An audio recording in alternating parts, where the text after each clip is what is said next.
Bonjour et bienvenue sur la chaîne du chasseur d'étoiles de midi, chaîne de réflexion et d'humour sur les 12 coups de midi. Alors avant toute chose, euh, Bernard Montiel a reçu donc Jean-Luc Reichmann. Je prépare une autre vidéo, je sais pas si je la mettrai sur le site parce que c'est assez rigolo. Non, je la mettrai demain matin. Et puis sinon, je sais pas à quelle heure vous allez regarder l'émission, mais le Bruno, et cet après-midi, donc dans l'émission, ça commence sur France 2. Donc si vous voulez le revoir en replay, sinon j'en parlerai encore demain, parce que je voulais en parler sur ma chaîne Sacheur de News, mais en fin de compte, non. Donc voilà. Alors sinon, allez, ça va commencer. Petit résumé des 12 coups de midi, présenté par moi-même. Jean-Luc Reichmann avait un beau blouson et un beau teint. Beau temps. Le maître de midi, 192 177 euros. Et toujours. Alors lui, par contre, autant Jean-Luc Reichmann a un beau teint, lui, il a un haut teint. C'est vrai qu'il y a beaucoup de gens qui le trouvent très hautain. Donc voilà. Et puis là, on a l'impression qu'il prend, comment dire, il est à l'aise, il est tellement à l'aise qu'il se la pète un peu, quoi. Donc, mais bon, moi je m'en fous, hein. Bon, voilà. Allez, au coup d'envoi, la première question selon l'expression à qui est l'épée quand elle symbolise un danger. Donc, bien sûr, c'était l'épée de Damoclès. Prout, j'en ai même fait un t-shirt. Voilà. Après, donc, vous aviez Adrien qui était venu avec ses amis. Mais par contre, il avait un problème de coiffure. Donc, sa question, dans quelle grande ville neige-t-il le plus en France? Eh bien, c'est à Saint-Étienne. Un gros bisou à Brigitte de Saint-Jean-Bonnefond.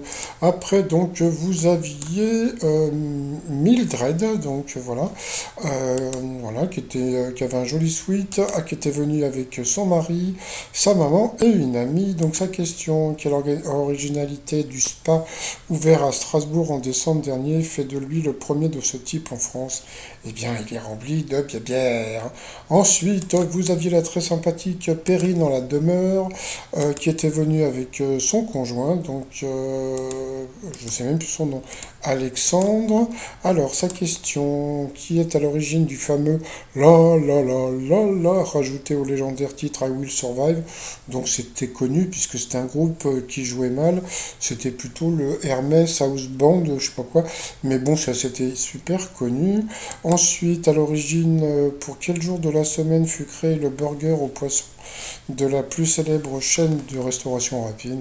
Question de bébé, donc bien sûr c'était pour le Friday, le vendredi. Pourquoi le chef Michel Saran a-t-il fait appel au service d'un coach sportif pendant 2 mois? Eh bien c'était pour faire Fort Boyard. Donc sur cette question, il est passé au rouge. Qui dit rouge dit duel, il a pris Mildred en duel, qui est une question pas évidente. Que pouvait-on visiter le 17 juillet 1955, jour de l'inauguration du premier parc de loisirs créé par Walt Disney? Eh bien, Perrine avait la bonne réponse. C'était donc une boutique de lingerie. Donc voilà, donc nous avons perdu Mildred. Donc ensuite, Adrien, Laurent et Perrine se sont retrouvés en coup par coup. Et puis alors ça a commencé. Qui habite une ville française dont le nom comporte la lettre Z? Et la mauvaise réponse était les Drouets de Dreux. Après, quel dramaturge est correctement associé à l'héroïne d'une de ses pièces? Eh bien, c'était Hugo. La mauvaise réponse. Donc, Iphigénie, c'est pas lui. Ensuite, quel film est un Marvel? Eh bien, la mauvaise réponse, eh bien, c'était Justice League. Donc, voilà. Ensuite, quelle célébrité a pour nom de famille Williams? Donc là, c'était facile. Eh bien, la mauvaise réponse était le 28e président des États-Unis. Pourtant, l'auteur chanté par Johnny, c'était Tennessee. Et puis le compositeur BO Star Wars, c'était John. Donc, sur cette question, eh bien, Perrine est passée au rouge. Qui dit rouge dit duel. Elle a pris, elle a pris le garçon barbu qui était pas bien coiffé en duel, qui est tombé sur une question qui était complètement dure, qui n'a jamais été proposé pour devenir prix Nobel de la paix. Donc, par rapport à ça, eh bien, donc lui, il est parti sur Hitler. Voilà, mais bon, Perrine a pensé à Martin Luther King, qui lui l'avait déjà eu, et en fin de compte, eh bien, c'était Mao Tse-tung. Et quand on pense que donc Poutine, l'a déjà proposé, et qu'on pense qu'il va peut-être y avoir la guerre, et ça se trouve, il y a peut-être la guerre à l'heure à laquelle je vous parle. Donc ensuite, Perrine et Laurent se sont retrouvés en coup fatal. Donc elle avait l'air forte, mais sauf que bon, comme d'habitude, hein, donc bon, comme je dis, c'est pas de sa faute, hein.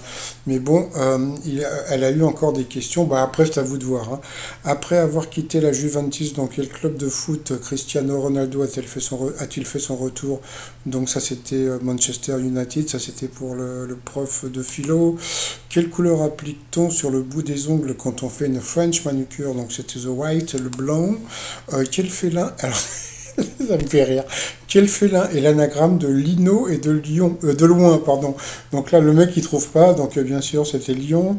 Après, pour elle. Alors, quelle animatrice est déguisée en carotte pour présenter Touche pas à mon poste? Vous voyez, donc après, on me dit, mais c'est pas possible, ils peuvent pas poser des questions difficiles. Bah, vous voyez, pourquoi elle a eu une question aussi tordue? Qui peut savoir quelle animatrice était déguisée en carotte dans Touche pas à mon poste? Je crois que c'était Evelyne Delia. Ensuite, quelle sculpture fantastique crache l'eau de pluie du haut des cathédrales? C'était les gargouilles.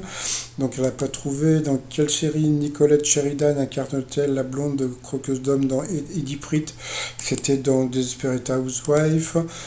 Qui a empêché Novak Djokovic de réaliser le Grand Chelem en 2021 en le battant en finale de l'US Open? Donc ça c'était une question pour lui, donc il est parti sur Tsitsipas et en fin de compte c'était Medvedev, encore un russe. Après, sur quel continent vivent les chiens? Les Apaches. Ça, c'est encore une question pour lui, voilà, d'accord. Donc, bon, comme on peut voir, alors, après, bon, c'était la pub, et puis, donc, alors, d'un côté, vous aviez 34 secondes pour elle, et presque 38 pour lui, et puis, ils ont commencé à lui poser une question, donc, au retour de la pub, alors qu'on rigole un petit peu. Ah merde, elles sont dans le désordre, bon, je vais pas changer. Donc, en 1902, quelle ville, ancien chef-lieu de la Martinique, fut rasé par l'éruption de la montagne Pelée? Je ne me rappelle plus qui c'était comme ville. Après, de quelle île de l'océan Indien le dodo est-il venu l'animal emblématique? Bon, ça c'est connu. Quoi, si c'était à l'île Maurice, donc bien sûr c'était l'île Maurice, hein, tout simplement. Après, en numération romaine, combien de fois maximum peut-on écrire le symbole X? Elle a dit 4, 7 et 3. Est-ce qu'il y a eu d'autres réponses encore? Non, c'est tout. Puis à la fin, donc voilà, donc elle a perdu. Mais bon, et comme vous pouvez le voir, donc lui, il n'a eu aucune question après le retour de la pub. Donc voilà, donc bon, bah après Perrine. Et puis je vais vous dire un truc, même si vous regardez donc le replay de l'émission, vous allez voir que même il y a un moment, Jean-Luc Reichmann, quand il posait les questions, c'était super rigolo parce qu'il prenait, vous savez, il prenait une petite voix un peu comme ça, et puis il prenait du temps à répondre, donc bon, on sentait qu'il voulait quelque part un petit peu s'en débarrasser, mais bon, c'est pas grave, c'est le jeu, ma pauvre Lucette. Par rapport au coup de maître, comment qualifie-t-on l'hypothétique homme des neiges, aussi appelé Yeti? Donc bien sûr, c'était l'abominable des neiges de Lio. Après, à quel de Jackson doit-on la trilogie Le Seigneur des Anneaux? Donc bien sûr c'était Peter Jackson, donc c'était facile. Après, dans quel département la presqu'île du Cotentin se situe-t-elle? Il y avait eu quelqu'un comme ça, un maître de midi il n'y a pas longtemps, qui a eu cette question, qui s'était planté, on s'était foutu de lui, donc c'était la Manche, donc là il a trouvé. Et après, donc là c'était la question, j'étais éclaté de rire. Pourquoi j'étais éclaté de rire? Parce que bon voilà, il a eu cette question. Dans quelle chanson Jean-Patrick Capdevielle évoque-t-il un gros clown sinistre et un piètre accordéoniste? Donc c'est un grand fan de Patrick Capdevielle. Alors donc sur le coup, eh bien, tu te dis bon bah si c'est un fan, il doit connaître les paroles par cœur. Et il est parti sur, je sais pas, comment dire, sur tout au bout de la ville, d'accord? Et en fin de compte, la bonne réponse c'était une question de bébé, c'était compter dans le désert, vous voyez, donc et là c'était un coup de, comment on appelle ça, comme je dis là, un coup d'arrêt pour lui, parce que franchement quelque part, je sais pas, bon, c'est gênant, je trouve ça gênant. Bon après donc il a eu la surprise d'avoir un message de Patrick Capdevielle, donc comment il a changé, donc Jean-Patrick Capdevielle, donc on le reconnaît pas trop, donc bon je suis allé voir quand même d'autres photos, donc là c'est lui maintenant, et puis bah c'était lui quand il était jeune, hein, donc voilà quoi, donc bon, c'est vrai, on est comme des fleurs, hein, il y a un moment on fan, donc voilà, et puis bon bah Voilà, je vais vous dire, je pense qu'il le garde parce qu'il pleure tout le temps. Voilà, donc, et voilà, qu'est-ce qu'il a fait? Il a encore chialé, donc c'était super rigolo parce que bon, comme il était, pour lui, c'est un grand fan de de Cap de Vienne, donc ça lui rappelait son enfance, donc bon, bah voilà, quoi. Donc bon, moi, mon enfance, c'était que Michael Jackson, mais bon, il est mort, donc il peut pas venir, bon, c'est pas grave. Après, quelle mesure interdit à un véhicule de rouler en fonction de sa plaque d'immatriculation? Il a dit circulation alternative, donc c'était la circulation alternée. Donc voilà, donc il s'est planté deux fois, mais il s'en foutait, il était content parce il a eu un message enregistré de son idole, on va dire. Donc voilà, donc deux coups d'arrêt, plus des larmes. Donc voilà quoi, donc bon, je vous dis, comment dire, parce que bon, alors maintenant Jean-Luc Reichmann l'appelle prof. Alors je sais pas si dans les nains, il y en a un qui pleure tout le temps. Parce que, je vais vous dire un truc, parce que bon, dans les sept nains, quoi, je le prends pas pour un nain, mais c'est comme il l'appelle prof, et que prof est un des sept nains, je me demande s'il y a pas un des sept nains qui pleure tout le temps, parce qu'il pleure tout le temps, ce prof de philo, hein. Donc voilà, après, donc par rapport à l'étoile mystérieuse, donc bon, bah, on voit toujours les trucs photovoltaïques, etc., etc. Donc moi, je vais rester sur, comment elle s'appelle, Greta Thunberg, là. Bon, pour l'instant, je vais pas chercher su. Bon, je chercherai bientôt, on verra. Et puis, sinon, bah, t-shirt du jour. Et alors ça, c'est pas une coïncidence, hein, c'est un truc que j'avais fait il y a longtemps. C'est le t-shirt Kant, parce que comme, comment dire, le maître de midi est, comment dire, prof de philo, et Kant, bon, bah, c'est un philosophe. Donc ça, c'est un t-shirt que j'avais fait il y a longtemps. C'est Kant est dans le désert. Voilà, donc vous pouvez toujours trouver sur le site romignon.com. Sinon, 192 227 euros.